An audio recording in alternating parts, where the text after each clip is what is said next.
I feel like the life during the day in Kyiv, but many parts of the country, is very different from the life during the night. What new approaches and tools is the Swedish Red Cross implementing in Ukraine in this area? The Swedish Red Cross has a lot of expertise in this, and this is something also we're looking forward to as an additional priority in the future here in Ukraine. How do you think how we can to talk to children? So I moved here in January this year, and I have to say that I'm so impressed by the resilience of people. Since the beginning of full-scale invasion, the Swedish Red Cross actively supporting Ukraine.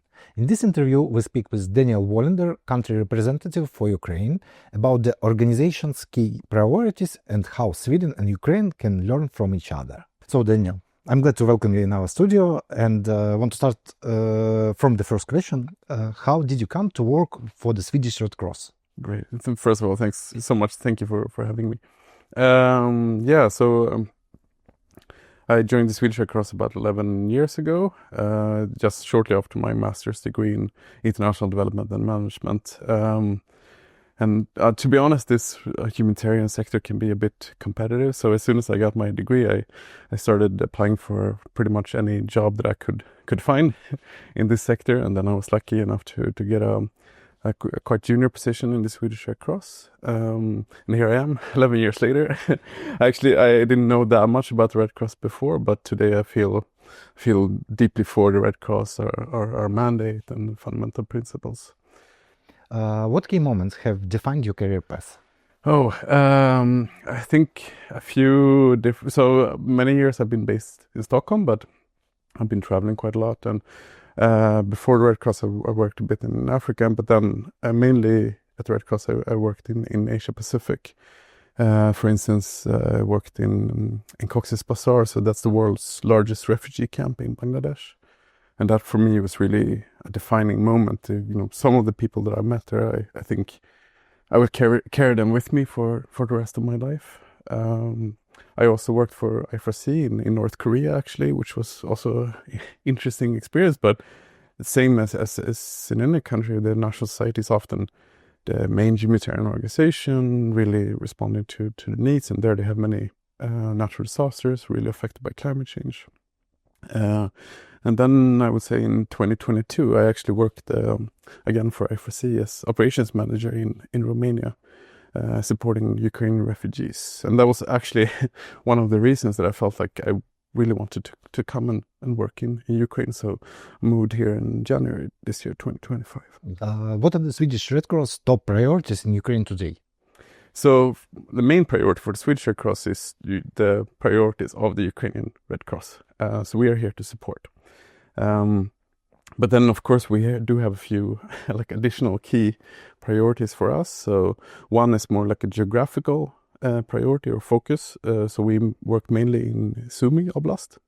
But then this year we also started support in Kherson and Odessa. And then we have a few more thematic key priorities. So one is protection, gender inclusion, PGI. And this is all about how we adapt assistance to the different needs that people might have. So if you're a man, if you're a woman, if you're elderly, a child, you have different needs, right? So it's all about how we can support people in the best way. And the second one is around mental health and psychosocial support.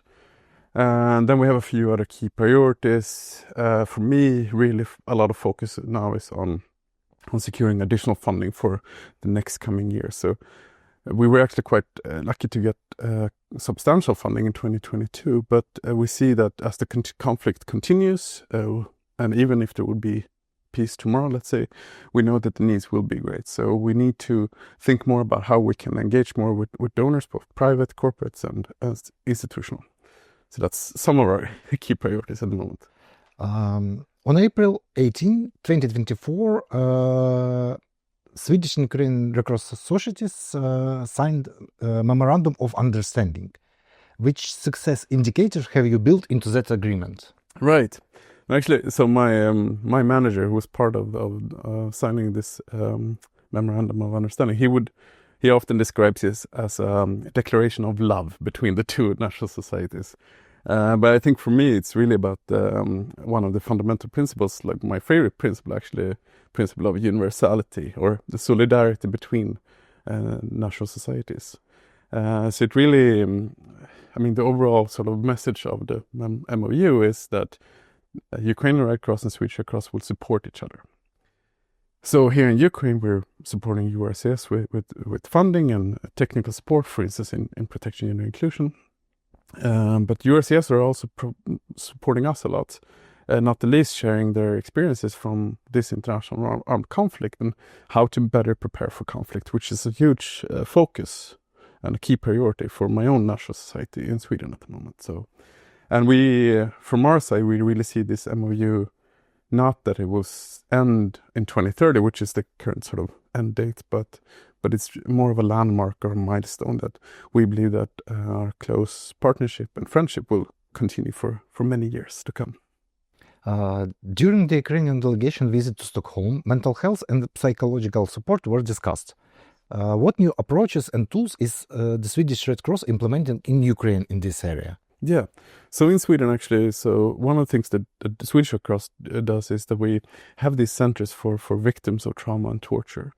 There we provide physical rehabilitation, we provide psychosocial support and social work, and all of this is trauma informed.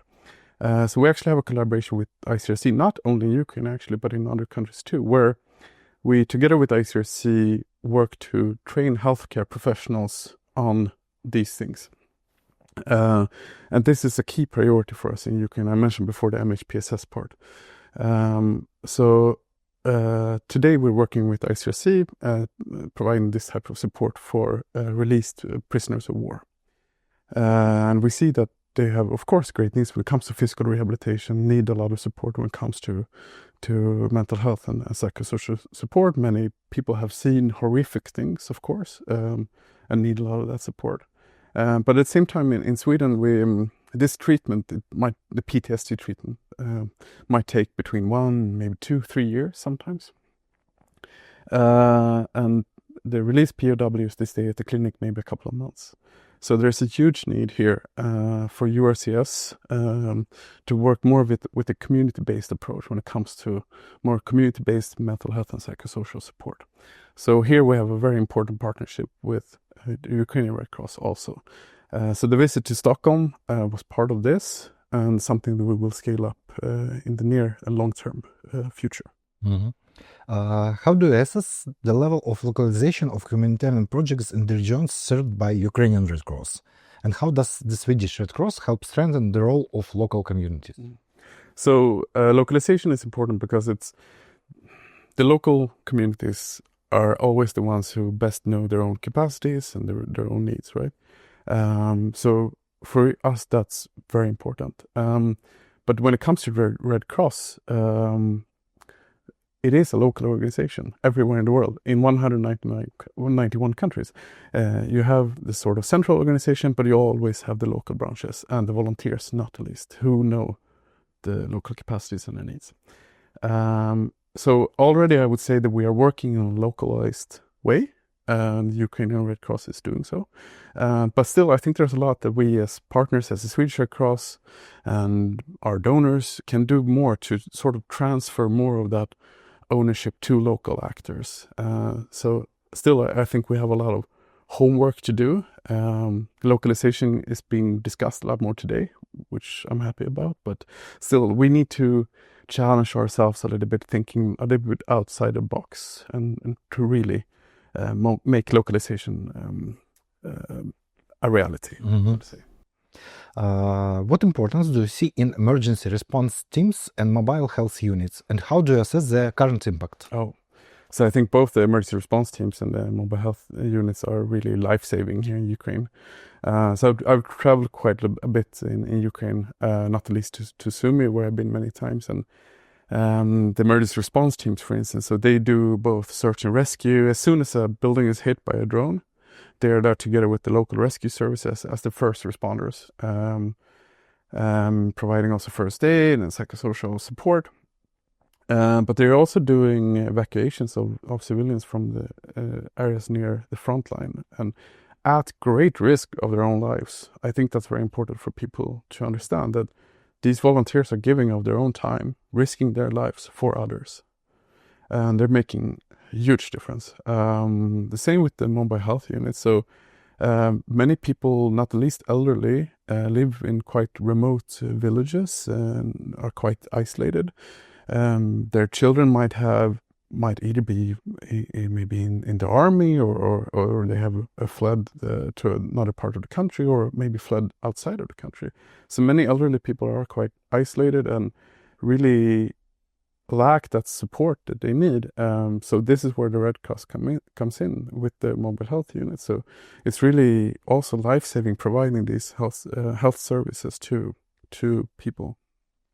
The Swedish Red Cross is currently supporting mine risk education. Could you elaborate on the significance of this contribution and whether there are any emerging priorities in this area given the evolving situation in Ukraine? Sure.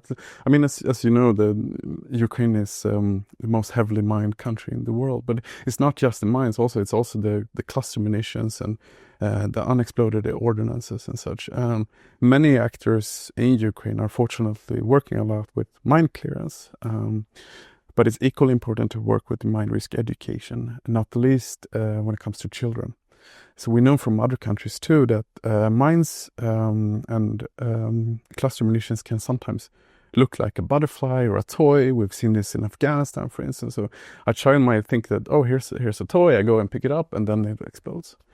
So it's extremely dangerous. So it's so important that Ukraine Red Cross are educating people on the risks of mines, but also what you do if you see one, how you mark it, and which number to call. And this is something that this will be a big need for many, many years to come. So it's so important that we invest in this continuously. How do you think how we can to talk to children correctly with mine education? Because they are not so serious about this. They are not thinking serious about this. Right. I mean, I'm not an expert in this, really. Yeah, it's just your opinion. Yeah. No, but I think actually, so when I've done my visits and met with volunteers of the Ukrainian Red Cross, they show me the material that they're using, and it's often like a not really a cartoon, but it's like a drawn picture. And I think this helps explaining to children the risks. They do, I think, like practical exercises and such. And really, I mean, it's actually quite amazing how the volunteers understand, like, what language to speak sort of to the children and how to explain it. You can't use the same words, of course, like you say, like with adults, but yeah, they really know how to engage with children. Yeah. In the face of climate challenges that intensify wartime impacts, hotter summers, harsher winters, what green approaches to recovery and rebuilding are you supporting in Ukraine? Right. So Ukraine, like any country in the world, is of course affected by climate change. We see this now in Europe with recent heat waves and floods. This happens in Ukraine too. Unfortunately, we have a very big crisis with the international armed conflict in Ukraine at the moment that is taking all of our attention, right? But in the future, I believe it will be very important for us to focus more on climate change and natural disasters and hazards.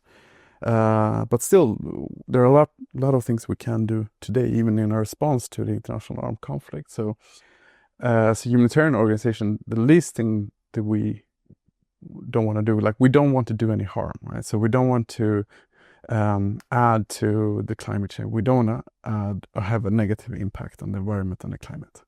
So we need to consider how to reduce that impact. And actually, the Swedish Red Cross has a lot of expertise in this, and this is something also we're looking forward to as an additional priority in the future here in Ukraine.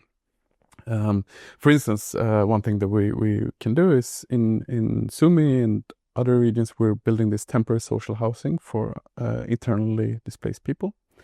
And the construction material, some of this is made from wood rather than concrete, so wood has a much lower impact on the environment. So that's one thing.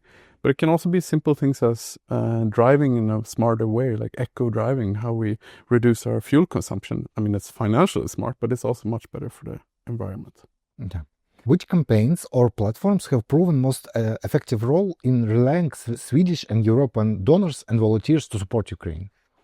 We've been extremely fortunate as Swedish Red Cross to receive a lot of funding and support from the public in Sweden and corporate partners, and today also institutional donors such as SIDA and the Swedish Ministry of Foreign Affairs. But most of this funding came in 2022. And the conflict is obviously still going on. And even, like I said, even if there would be peace tomorrow, we know that the needs will be great. So it's very important that we continue to raise these funds. And we've seen that different platforms have been successful, like social media, but also more traditional media. So actually, Ukraine is very much on top of the news in Sweden every day, in the radio, on TV, on newspapers, which is a positive thing. So, but that helps us also to continue to communicate and showcase the results and what we're doing here. So that's also, something that we're really working a lot with. From your experience, how does humanitarian policy coordination work between the Swedish Red Cross and the Swedish government? So humanitarian diplomacy is all about influencing decision makers to make decisions so they support the affected population. So there are many things you can do, but one thing that I'm really in favor of is organizing field visits together with decision makers. So we have had, I think actually every minister of the Swedish government has been to Ukraine, for instance. But I was recently in Sumy also together with the Swedish ambassador, where we visited temporary social housing. We visited the home-based care and spoke with one beneficiary there, or target population. This amazing, sweet elderly woman. And we met with the IDPs who receive psychosocial support also from Ukrainian Red Cross. And for me, and I'm sure it's the same for the ambassador and everyone, so these personal meetings really, they influence you a lot. Like, it's something you really carry with you. And I have several of these people in Ukraine also, like I will never forget them, right? Like I will always think about them and wonder what happened, how did things go for them? And I'm sure it's the same thing for decision makers. So it's so important we continue to organize these visits, actually, so that they see what are the needs in Ukraine and what is the amazing job that the Ukrainian Red Cross are doing. What are the major challenges and opportunities for the Swedish Red Cross in Ukraine in the coming 3 or 5 years? So I think maybe the big if question is, like, how will the conflict evolve? We see that it's the escalation of the conflict has been going on for more than 3 years now, and it's still evolving with more severe attacks towards big cities in Ukraine. But when will there be a peace? And hopefully it will come soon, but even if and when it does, we're pretty sure that the needs will increase in one way. So we will have reduced needs when it comes to more maybe the acute humanitarian crisis that we're working with a lot today. But still, people have lost their homes, they've lost their jobs. We still have all the landmines, and there's a huge risk. So people need physical rehabilitation, psychosocial support. Many refugees are likely to return to Ukraine also, and they also might have lost their homes and jobs. So these will be massive challenges. But I feel also at the same time quite calm about it, because the Ukrainian Red Cross has its presence throughout the country with its local branches, with its volunteers. And the Ukrainian Red Cross showed in 2022 that it can adapt very quickly. Yeah. It changed into emergency crisis mode, right? So I feel very confident about the future and the URCS ability to adjust, and us as partners, we're here to support. But then, I mean, if you compare to other contexts too, DRC, Sudan, Myanmar, Afghanistan, for instance, we see a donor fatigue. So these conflicts have been going on for years, and we see less and less interest, unfortunately.